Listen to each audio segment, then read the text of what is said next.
The Standout Artist Podcast, showcasing the most unique and innovative musicians of Austin, Texas. Brought to you by entrepreneur and professional drummer Andy Jeffs. Stay tuned and stand out. Welcome to the Standout Artist Podcast, a show where we dive into the minds of the most unique and innovative musicians of Austin, Texas, and find out what makes them stand out. Today, I've got Austin-based drummer Rocky on the podcast, and he is the drummer for Billy King and the Bad Bad Bad, Lady Fang, and Cuckoos. I've seen 2 out of 3 of the bands so far. We'll most likely get to see the Cuckoos at some point, but both Billy King and the Bad Bad Bad and Lady Fang are just phenomenal bands. They're, playing regularly around here in Austin. They write really great, kind of just good rock music. I don't want to put them into a box because that would, be not doing them enough justice there. But Rocky's a great guy. Looking forward to diving in and seeing what he's got to share today. How you doing, man? I'm doing good, Danny. Thanks for having me. Yeah, absolutely, man. It's a pleasure, dude. Yeah.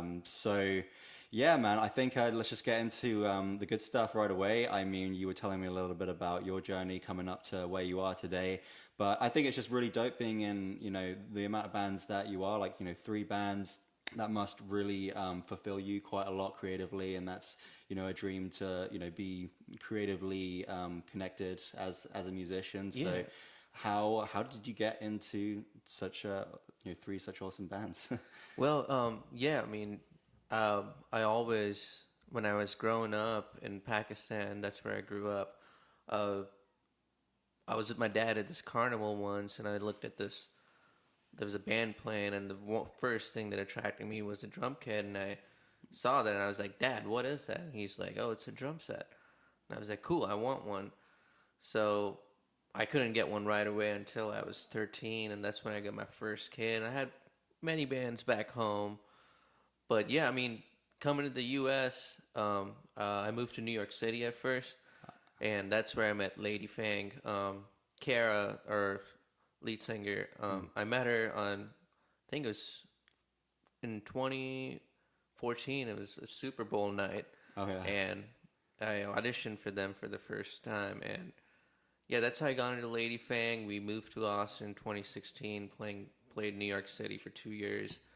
So I moved with Lady Fang here in Austin, played with them until we're currently playing, we're still present, but not until last South by is when I met Billy King. I mean, I was a fan of Billy King's music. Oh, yeah.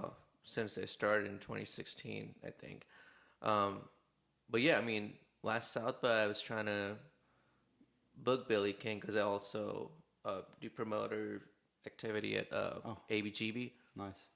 So I was booking Billy King. I was like, hey guys, do you want to play at ABGB? And they were like, oh, they were going through some internal issues with the drummer and stuff. So he was like, he was like, oh yeah, if you know anybody who can, and they had probably 7 to 8 gigs lined up here in South by. Oh wow. He's like, if you know anybody you can fill in, just throw them my way. And I was like, thought to myself, I was like, you know what? I'll give it a shot. Yeah. So I did, and yeah, it was a tough thing to do because we were almost a week out since South by. So yeah, I mean, I jumped in the train, and here we are. I'm still playing with them, and yeah, Cuckoos too. I started jamming with Kenneth Frosty, and we're going strong since then. So I feel very fortunate to be around these musicians and these bands, and somehow, I'd call myself lucky to.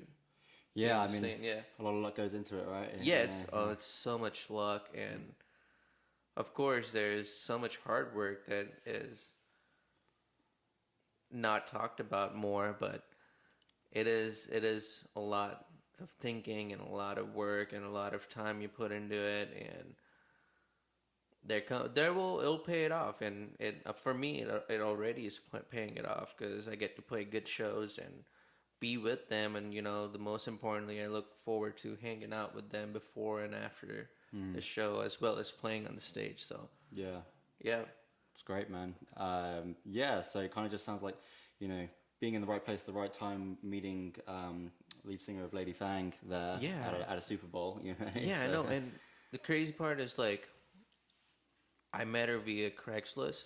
oh, wow. So it's like, Yeah. funny story is, first time I reached out to a band in New York City, it was a Led Zeppelin cover band, and I had no idea because they were just looking for a drummer, and I showed up, and of course, I mean, I cannot really play John Bonham the way he did. So I auditioned for them, didn't work out, and then I reached out to Lady Fang, and they were called a Case for Brooklyn back then. And yeah, it was crazy. It's Craigslist. Then Kara and I started living together. We were roommates until 2018. So we were just like, we became the best of friends. Wow. Yeah. Yeah. Bandmates, best of friends, and yeah, I mean, it's crazy So how you just- Craigslist works. Yeah. So Lady Fang, you got that from Craigslist then? Yeah, That's amazing. I think Man. half of Lady Fang, including we got Brett, who's the current guitar player. We found him on Craigslist too. Oh wow. Yeah, so it does work.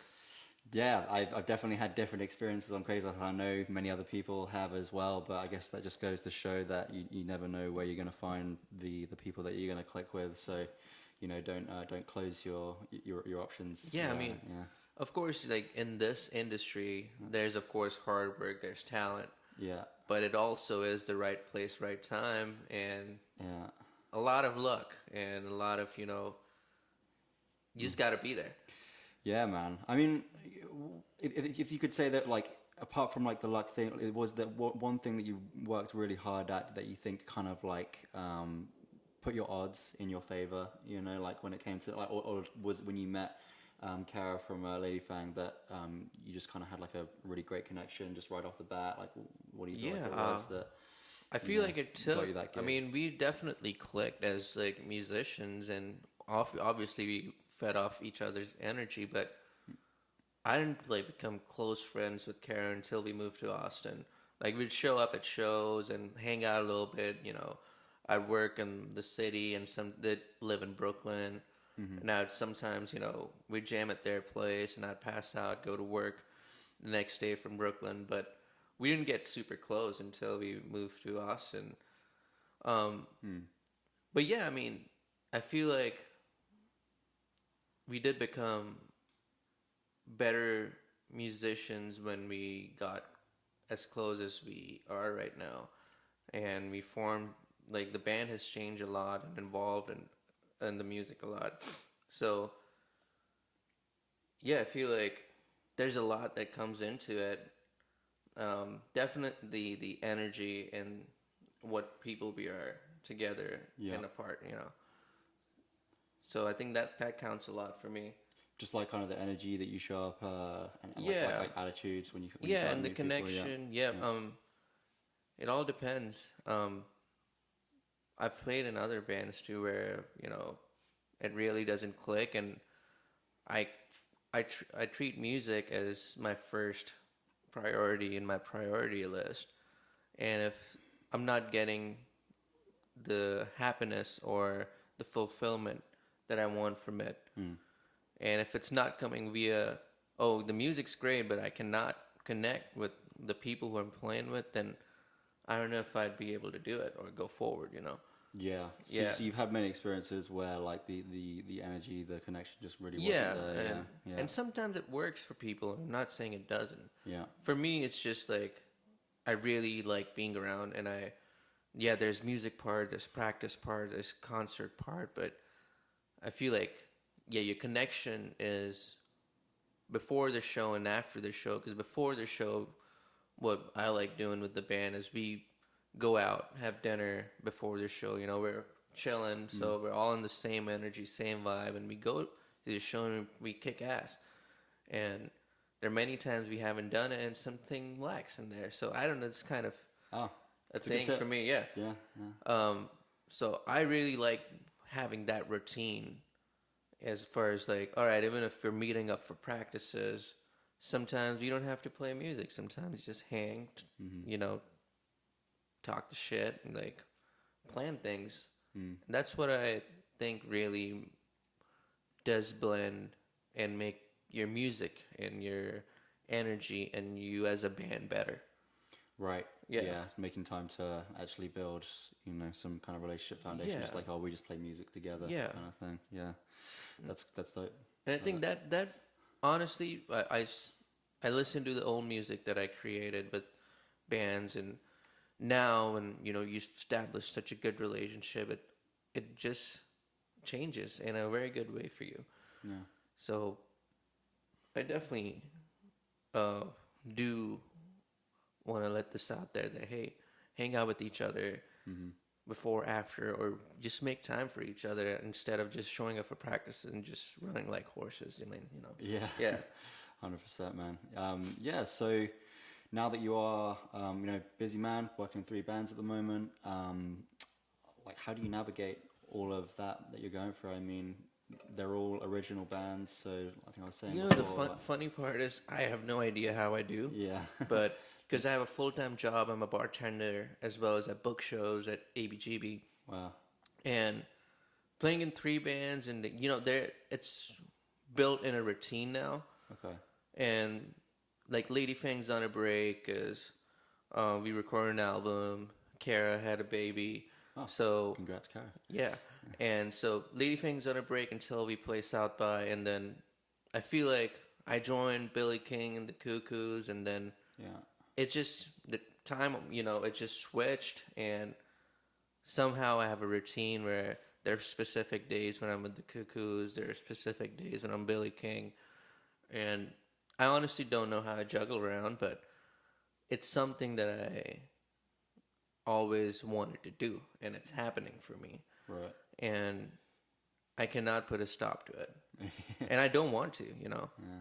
It's I'm keeping myself busy. I have, no time for anything that will take me back or, let me think about the things that I don't want to think about. Because everybody does have something that they don't want to think about. So I keep myself busy in that way. Right. Yeah. Yeah. I guess if you really enjoy something, you don't have to worry about making time for it. You'll just do it because you enjoy it. And plus, like I said, I mean, I love the music that I'm doing with them, and plus, more importantly, where we become a family, we become a good circle. So that's what I like being around most of my time, because yeah. Dope. And if there is something that you have a challenge with right now, like what would you say that is? Like the biggest thing that is like not necessarily a struggle, but just something that is a challenge for you that you're trying to overcome at the moment as a musician. Yeah, I mean, as a musician, of course, it's always, if you're not up there, it's always the finances. Like it's making ends meet, but also making sure you're continuing the process. So of course, financial struggle is always going to be, but it's not an excuse. Right. Yeah. But the struggle is, of course, I see better musicians and see better drummers than me. I'm like, oh, I don't envy them, but I'm just like, wow. Yeah. But that makes me get into the room, practice more, and then, like I said, there's no excuse, of course, financial, but as far as being a player, it's only practice that can make you better in learning. And plus, the other struggle I'd say would be I cannot read music, or I don't have like a good understanding of a theory of music. It's always been I listen to music and I try to play it. So I do struggle a little bit with that, but I think it hasn't really been a make or break situation for me yet. Yeah. Yeah. Have you ever been in a situation where you had to read sheet music, like being in No, bands? Yeah? never. Okay, No, cool, yeah. and I don't want to. No. No, I was gonna say I've never come across it really myself, but yeah, I guess I don't know. I feel like if I did, I would be better, but Yeah, possibly. possibly. But I feel it's always been music's always been within me, and I get a little bit dyslexic as when I read sheet music, and I'm like, oh god, there are ants going all over the fucking page. Yeah. So You could learn it in a day though. Like it's like drum music is the easiest to learn. It's not like having to learn all the notes and chords and stuff like that. Yeah. Other little problems here and there, but Yeah. I feel like mostly it's financial. But I think I'm doing pretty well as far as making ends meet. Yeah. You know, doing my thing, and that's about it. Yeah. Yeah, yeah. That's the interesting thing about like money. I mean, do you think that musicians can pursue like other financial like journeys alongside their music, or do you think it's like either one or the other kind of thing? I mean, there are many people out there who are doing it, but Yeah. I just feel like I'm in the service industry, and yeah, I had bachelor's degree, but that was back home where in Pakistan it's all like, oh, you're coming here. I can't really make use of that degree, so I cannot really get a good job, or not that I really want it, but I feel like to do what I'm doing with the bands, with the music, and doing the service industry gig, I feel like that makes me have more time to pursue music. Right. Yeah. As far as if I had some job that was taking a lot out of me, it would definitely keep me not sparing some time for music as much as I do. So it can be done. I'm not saying it's not but for me, as being in 3 bands and like actually getting closer to my dream, I feel like I'll have to bite the bullet. Yeah. Yeah. It's for me, it's one way or the other, because I know I had like a video editing gig job in New York, and I was minting money. I was like making a lot, and I only worked. I work all throughout the week, and then work weekends, so I had no time.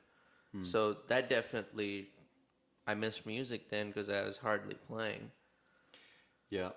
So I had to step away, and since I started working service industry, it just made me feel, okay, so you clock in, you serve people, you clock out, you don't take any shit back home. Yeah, I do definitely miss that about working in the service industry. Yeah. It's like, man, it's just like no brain power. Just, I mean, obviously there's some brain Yeah. power, but I mean, you don't have to be creative. It's all very mechanical Yeah. sort of stuff. And you can just go in and just boom, dump, go out. My job right now is, I'm a marketer, copywriter, so it's very creative as well. Yeah. I don't have to do a lot of time with it, Yeah. which is great. But sometimes I do wonder. I'm like, man, although this doesn't take me a lot of time, like, should I just go get a job at a bar just so I can like Just have a good time. just like have that secure, like, because I'm a freelancer as well. Yeah. So it's like, I'm always having to like think about like, all right, if I lose these clients, what's going to happen? All of these, and so it's just like, I don't know. The other attractive part about service industry for me is, I mean, it can get creative too, because there's so many creative individuals that work. Right. They're actors and musicians. You don't know who you're going to meet. It could be the person across the bar, could be a producer, could be, a record label person. So it's basically then it comes down to the right place, right time, So for me, in my experience in the service industry, I've met a great amount of people, awesome people, and they're still friends. We're still friends. We're like family. So I do appreciate what service industry has to offer.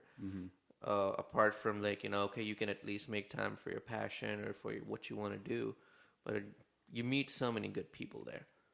Yeah, that's another really big bonus that I've missed as well. Yeah, exactly. 'Cause when I was video editing, my friend was my screen. Yeah.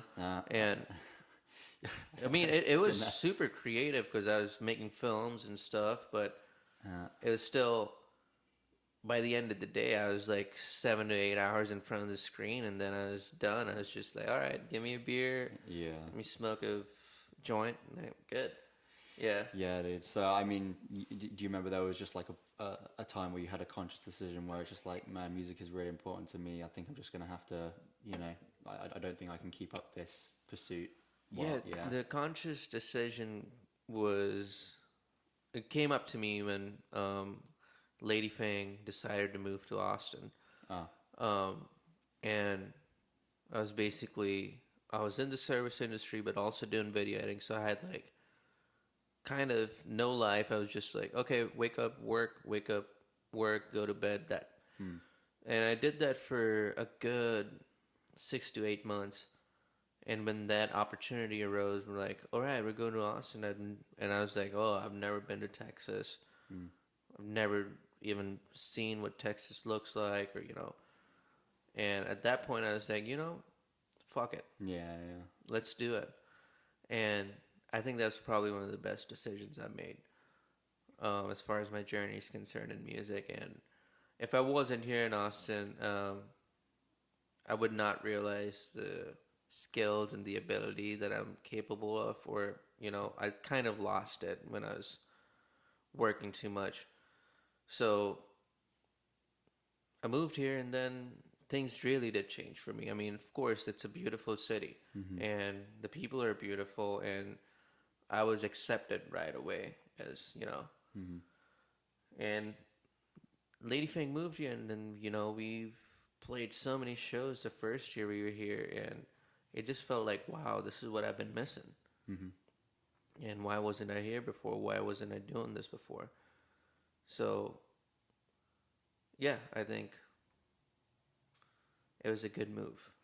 Dope. Yeah. It's good to hear, man. Yeah. Plus, I'm here talking to you. Yeah, here we are on Yeah. the Standout Artist Podcast. That's great, man. So, yeah, just a couple more things before we wrap up here. I mean, let's talk about like your practice right now. Do you feel like most of your practice is done with the bands that you play with, rehearsing, whatever it is? Do you take time to kind of do like solo stuff? Like, how do you kind of improve as a musician? Like, I make it a behind the kit? point that I at least give.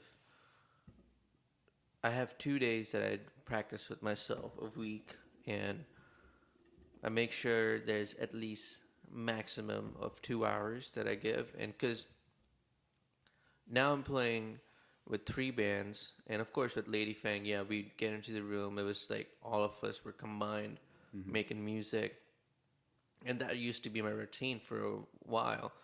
But now with other bands, there's other ways of working with the band. It's like sometimes, all right, with Billy King, Will's got the songs, he'll bring it, and I'll have to work my parts, and it does, get technical, and does get like, all right, I have to work on these fills, and like I'm going in the studio next week with Billy King, and I've been working on this song, and it's taken me a lot of hours to make sure all the fills are the way I want myself to be heard. So now I have time to think about, all right, I've recorded before, I've listened to myself, and I can improve, and this is how I can improve by investing time in what exactly that I want to hear by myself. So I feel like if there's a song I just, don't want to go into the studio and then beat the shit out of it and then come back and listen to it, and I don't want to listen to myself, because I feel like that's every artist's problem. Like, they get tired of like, oh God, I could have done this better. And now it's recorded. You can't do shit about it unless you re-record a song. So I want to eliminate that for me. I want to be like, all right, this is how it's going to sound. This is how I want people to hear me. So I've gotten into this different aspect of like, okay, I'm going to work on every detail. So that's been something that I've been working on lately, and just working on all like the little details. So all like, details, all fills, how the kick pattern's got to be, how, I hit the snare, when I hit the snare, it's all something that of course I thought about before, but I did not really realize until it was recorded. And I was like, oh, this part could have been better. I could have done this, So how do you do that specifically? Do you just kind of listen back to stuff that you played and just like polish? Yeah, polish. Polish all the, that's exactly how I do it. Like when I practice by myself or with the band, we record our practices, we listen to it, and there's some parts you're like, okay, at that moment it felt good because you're into it, but then you got to listen to it and then realize, okay, I can make this better, Yeah, it's funny as well, isn't it? How some things you play, and while you're playing it, you think, oh, this sounds really good, and you listen back to it and it's like it's shit, and then the complete opposite on that is like you'll be playing something, you think nothing of it or even think it's shit, and you listen back, it's like, oh, that was actually really good. I don't know. Yeah. We're just like our own worst judges. Yeah. Yeah. Or sometimes you find these recordings from like, oh, there's some old songs that we totally forgot about. Yeah. But yeah, that's the name of the game. That's how it goes, and Yeah. it's all about trial and error, man. It's you just gotta keep going. Yeah. Yeah, keep going, my man. I love it. Thank you. And then, last question here. Is there anything that you think that you've done, over your years as a musician to really stand out? I think that's an important part of being a musician, is having like your own thing. That is it just, growing out your hair, or like, is there anything that you feel like that you do as a musician that gives you your unique thing? Yeah, I mean, I have my own style, and it's not. It's actually I call myself more of a performer than a musician. Like, I have a different energy when I'm on stage, and when I'm not, I'm a totally different person. So that really, when I see myself and can't, like, people videotaping me, I'm like, oh God, what is this? But I feel like, yeah, that's there. And then now that I started, booking bands and being a musician, when bands come into play, I make sure they all are treated the way I want to be treated at wherever venue I go. They come in, they're greeted well, they're like, all right, they're fed, they're paid, and all that stuff. And there's a green room, and I just want to make sure that each band that comes into the venue, and if I'm hosting the party, I'll make it worth their while. And that's how I feel like I would love to be treated at all the venues that I go to. And some venues don't do that. So I feel like I take pride in that, and hopefully the bands that I book and they play, and I'm pretty sure they enjoy that too. So I think that could make me stand out a little bit. Definitely. Yeah, I think it's a very overlooked trait that is so important. When it comes it's very, because this, it just changes the band's energy or the artist's energy. They have to be treated good prior to the performance, being it from the first email you send till they get off the stage. And that's my motto. And like, if I bring bands and I bring the bands that I love, that's my motto. I'm like, all right, we'll make sure you have a great time, because you're giving it all. Hell yeah, I love that. And I guess just one last thing as well there, like on the opposite perspective, you see you're a booking agent, you said. Yeah. So is there any tips you could give out there to bands that, looking to get booked? Like, is there some kind of wisdom you could share there that would help them? Yeah, I would say reach out and wait, because there will be an opportunity. There's bands being booked left and right, and of course there are good bands who are getting booked, every week. I don't think anybody should be disheartened if a venue is not reaching back at you. It's just how you want to present yourself and how you should do it. I feel like most importantly, if you're trying to get booked, the whole thing is like, okay, being around the music scene, making sure you're going to shows, making sure you're being seen, making sure your music's being heard. Like, our radio station, KUTX, it's easy to submit a song, get your music heard on the airs, because I'm always on KUTX. It's being played in my house and in my car, and I'm always looking. There's one way I always look for artists. The other way is, of course, I'm out and I see this band. I'm like, okay, yes, I want to get this. Yeah. So, I would say choose what you play, where you play, and most importantly, listen back to your music and think, okay, this is what I really want to do. This is what I can improve. Other than that, I feel like just have a great time and be real, and that's all. I mean, you can reach out to me. I'm all over the web, and you know me. I don't know. I'm around mostly. So yeah, I was gonna say, where can people follow you? Yeah, Rocky and the Hair is my Instagram. Yeah. That's where I usually find bands. So if you're looking to play, and if you want access to ABGB and be on that stage, feel free to reach out. I'd love to have you. Nice. Yeah, thanks for that. And also, what do we have to look forward to with the bands that you're in right now? Yes. So next week we're going into the studio with Billy King. We're recording 3 singles. So, and I feel really good about them because they're very rock and roll. And I think they're gonna put us in a place where, yes, we'll have more opportunities as the year progresses. Lady Fang is releasing an entire full-length LP recorded at the Bubble with Chris Fenchie Smith. That's something that I'm really, really excited about. And with the Cuckoos, Kenneth Frosty is a genius, and I love working with him. He's got new stuff coming out too. So we're going to be all over the place. So I'm really excited for this year. Hopefully there's no shit luck or some bullshit that happens. But apart from that, I think this year's going to be good.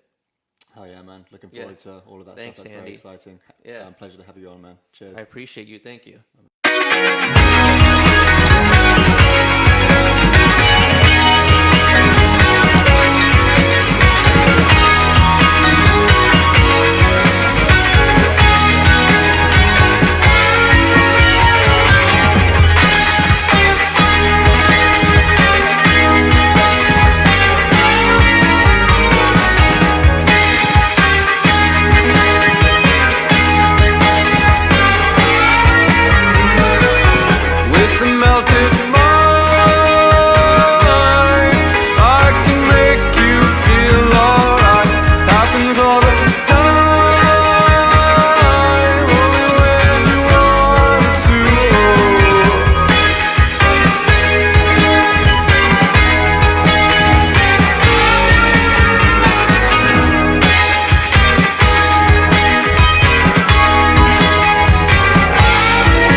finds